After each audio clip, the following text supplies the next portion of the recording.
Mire Reyes, gracias por la oportunidad de platicar hace un momento en tu exposición. Hacías referencia a varios conceptos en cuanto a aprovechar y no empezar nuevamente de cero, a promover que se apliquen recursos, que se aproveche lo que se ha trabajado y que, entre otros conceptos que pude captar, hablabas que la falta de equidad, desafortunadamente, la ubican ustedes que puede empezar en la familia. Esto quisiera que me lo diagnosticaras con el ánimo de poder entender, quizá no a fondo, pero sí una parte del proceso de explicación y de acercamiento que están ustedes compartiendo con tantas damas que han acudido y que toman decisiones en este taller. ¿Pudieras comentarme sobre esto? Sí, lo que nosotras hemos planteado el día de hoy fue a partir de dos encuestas de uso del tiempo que se han aplicado en nuestro país. Sí. La de 2002 y la de 2009. ¿De parte de ustedes? No, es una encuesta federal del gobierno mexicano. ¿Por medio de INEGI o de quién? Sí, de INEGI. Ajá. Y lo que se ha demostrado en esas cuentas es que las mujeres están haciendo mucho trabajo doméstico y cuidan personas, cuidan niñas y niños, cuidan personas adultas mayores, personas con discapacidad, y eso les está impidiendo en muchas ocasiones tener un acceso pleno al trabajo fuera de casa, incluso a educarse, claro, a superarse, a profesionalizarse en sus trabajos. Y bueno, esto que normalmente se ha pensado que es obligación de las mujeres, en realidad también vemos que los hombres se ven afectados por ello, porque tampoco tienen oportunidad de cuidar a sus hijos o jugar con ellos, darles tiempo, darles más tiempo. Entonces esta manera en la que se está usando el tiempo por mujeres y hombres, estamos viendo que ya está teniendo problemas de impactos muy grandes, de impactos estructurales, y por eso en cierta manera sí, esto que señalabas, que si la desigualdad tiene un gran componente de lo que ocurre en casa, sí, pero también otro componente de lo que ocurre fuera de ella, que es precisamente que se piensa que los hombres son quienes tienen más tiempo para salir a trabajar o para educarse o para profesionalizarse, y entonces se aplican como estándares distintos para el uso del tiempo de mujeres que para el de hombres, exacto. Entonces, en este ánimo, ¿qué es lo que ustedes están proponiendo? Porque también hablabas, bueno, desde el aspecto familiar hasta el aspecto social y la búsqueda de recursos para implementación de programas que con recursos impacten a los sectores en donde ustedes han detectado que hay más problemas en cuanto a la falta de equidad. Bueno, por ejemplo, el Estado puede entrar mucho, porque no se trata de la guerra entre los sexos, ¿no? De que se peleen las mujeres. Aunque alguna gente lo piense así. Y es quizás un prejuicio para no darnos cuenta que el Estado ahora puede entrar mucho, por ejemplo, a poner estancias infantiles a las que puedan tener acceso mujeres y hombres, para que las mujeres no tengan que quedarse en casa a cuidar niñas y niños, sino que tengan niñas y niños acceso a un ejercicio de sus derechos, ¿no? Donde tengan un espacio con acceso a una nutrición sana y un espacio de juego y de educación, con unos horarios extendidos, y que mujeres y hombres puedan, por ejemplo, salir a trabajar. Pero otro programa podría ser también el de casas de día de cuidado para personas con discapacidad o de personas adultas mayores, en donde eso ya no sea un obstáculo, ya ni para mujeres ni para hombres, por ejemplo, salir a trabajar y desarrollarse o estudiar, y el Estado garantizando también integralmente los derechos, pues por ejemplo, de la población con discapacidad, que allí en esas casas de día especializadas podrían tener acceso a instalaciones adecuadas, quizá también a espacios de formación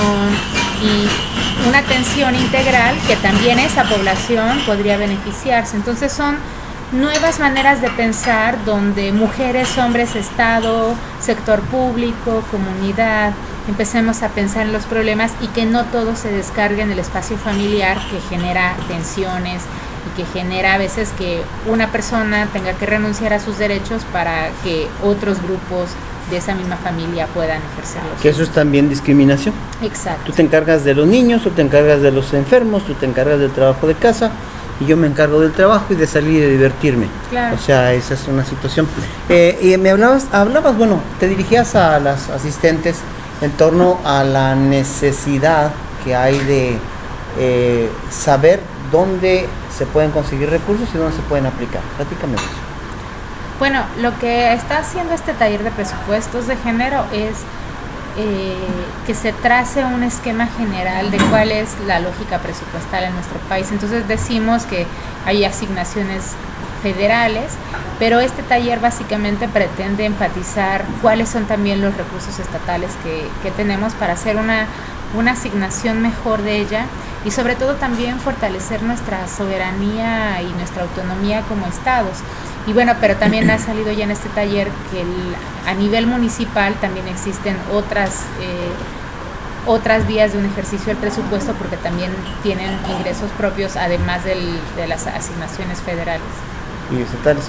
Y en este caso en Sonora, ¿qué es lo que ustedes consideran? ¿Dónde habría que aplicarse el recurso? ¿Ya tienen un estudio? ¿Ya tienen alguna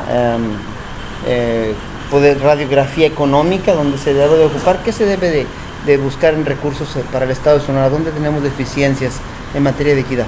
Básicamente, Suma trae un diagnóstico que también fue respaldado por personas expertas que vienen de consultorías con ONU Mujeres, en donde se está haciendo un mapeo también normativo, por ejemplo, de cómo está nuestro marco normativo en el Estado para ver de qué manera podemos fortalecer los presupuestos de género.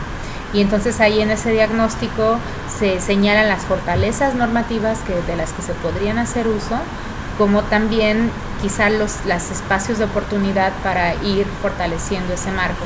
Entonces ese es un primer diagnóstico que se tiene y bueno, ya aquí en el grupo se señaló que hay todo un potencial para esta ley de participación ciudadana, en donde podrían también la ciudadanía tener incidencia en la asignación presupuestal. Entonces yo pienso más bien, más que decir que el diagnóstico dice que hay que entrar por acá, es más como este mapeo general donde precisamente se destaca todo el potencial y ya aquí en las personas participantes y evidentemente en la soberanía y autonomía que tiene el Estado, que escojan cuál es la ruta que quieren transitar como esta entidad en este momento frente a todo el potencial que pueden explotar. Es decir, están ustedes mostrando un abanico de opciones. Exacto. Y aquí las personas dicen, bueno, esto requerimos. ¿Y qué es lo que se ha trazado aquí, que se ha comentado, que se ha propuesto? Bueno, ahora yo veo que hay mucha riqueza en los aportes.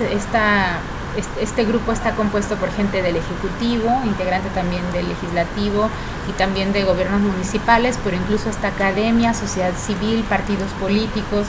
Entonces yo pienso que van a salir propuestas. Hay mucho trabajo realizado, ¿no? Yo creo que también se conoce muy bien las fortalezas del Estado y yo creo que lo que se va a tratar de rescatar es precisamente esas fortalezas y capacidades instaladas. Pero sí veo también un gran entusiasmo para incidir en la asignación de 2014, independientemente de que creo que también va a surgir alguna proyección para trabajar el año entrante. Oye, de este estudio, esta encuesta que hizo el INEGI, ¿qué rescatas? ¿Qué me puedes comentar? ¿Qué encontraron? Bueno, si lo puedes comentar también sobre el estado de Sonora, ¿qué es lo que rescatas? Bueno, lo que señala esta encuesta a gran escala y sobre todo un análisis que se hizo para una cuenta satélite en 2011 es que las mujeres están trabajando mucho. Las mujeres están trabajando muchas horas a la semana, no están teniendo remuneración y están por lo tanto limitadas en su acceso a derechos humanos. Y por eso es muy importante que ya de esas encuestas se deriven recomendaciones de política pública y que todos los estados y todos los gobiernos están mandatados a recuperar. Entonces, lo que señalábamos aquí es que quizás en algún momento sería muy útil tener también esa misma encuesta, pero quizás a nivel del estado, en algún momento, para que tengamos también un análisis mucho más fino de la situación aquí en Sonora. Bueno, ¿y hacia dónde piensas tú que puede haber ya resultados? ¿En esta misma legislatura será viable que se puedan etiquetar más recursos? Yo pienso que sí, de hecho hay mucha voluntad y 8 mujeres interés, en el Congreso. Y Y en realidad es una tendencia que está ya transitando nuestro país. Ya no hay congreso alguno en este momento o gobierno que diga yo no voy a garantizar la igualdad entre mujeres y hombres. Es un mandato. Hubo una modificación a la ley de planeación y otra a la de presupuesto y responsabilidad hacendaria que nos dice que tenemos que empezar a programar y a presupuestar con enfoque de género para garantizar la igualdad. Y yo creo que lo que se está mostrando aquí en Sonora es que además de que es un mandato por ley, hay toda la voluntad política para hacerlo y para entonces hacerlo en las mejores condiciones y de una manera en la que se pueda aprovechar todo el potencial.